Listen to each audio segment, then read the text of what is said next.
คนลายแห้งอะไรไปชายมาอยู่นี่โอ้ทางหน้าก็เนาะชบผมแม่นหอดมงอันนั้นแล้วป่ะ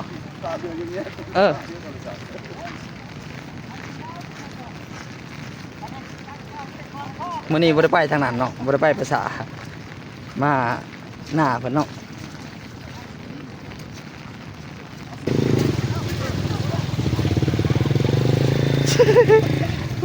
ลำบากแห้งเนาะก็ที่โรดีอ่ะ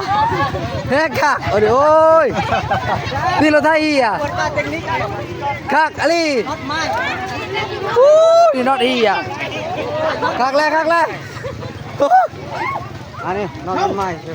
มาย้อนเลยก็โอ้ที่โรไทยเลยย้อนเลยชอบเลยเฮ็ดตาดิย่อป้ามันรถมันทางล่างได้ฉะมึงมีมึงไปได้ป้าไปเลยป่ะ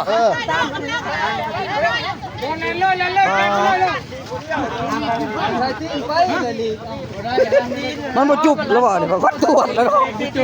อ๋อตัวที่รถทุกคนห้ามเกือบได้ช็อตเด็ดพี่น้องเอ้ยห้ามชอบใจกันเอาไปเลยบีด้วยเดียว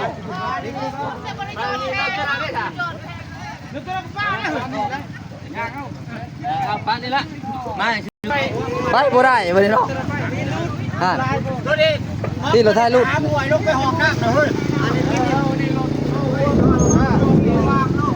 ปีนเลยปีนทางมาเลยปีนทางมาเลย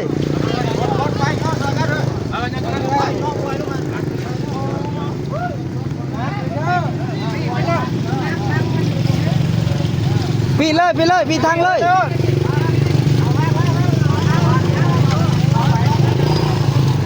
พอลำบากแห้งพอขังกัน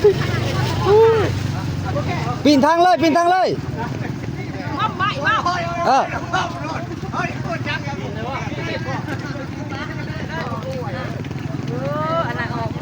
ตีนี่อ่ะโอ้ยมันแตกป่ะทีมเลยปะเลยเนาะ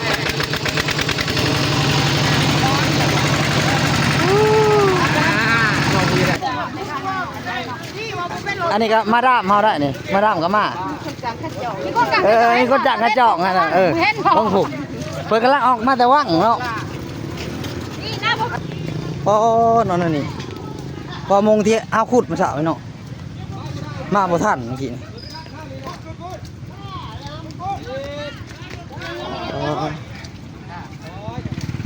พวกเลิกแห้งเลยเลยยกทางหน้าดิ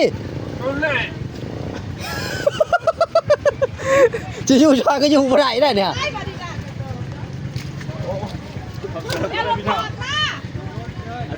กล้า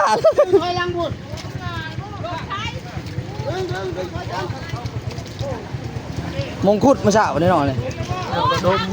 กำลังทมเมื่อเราต้นเราไทยเนาะมาประทันนะทุกคน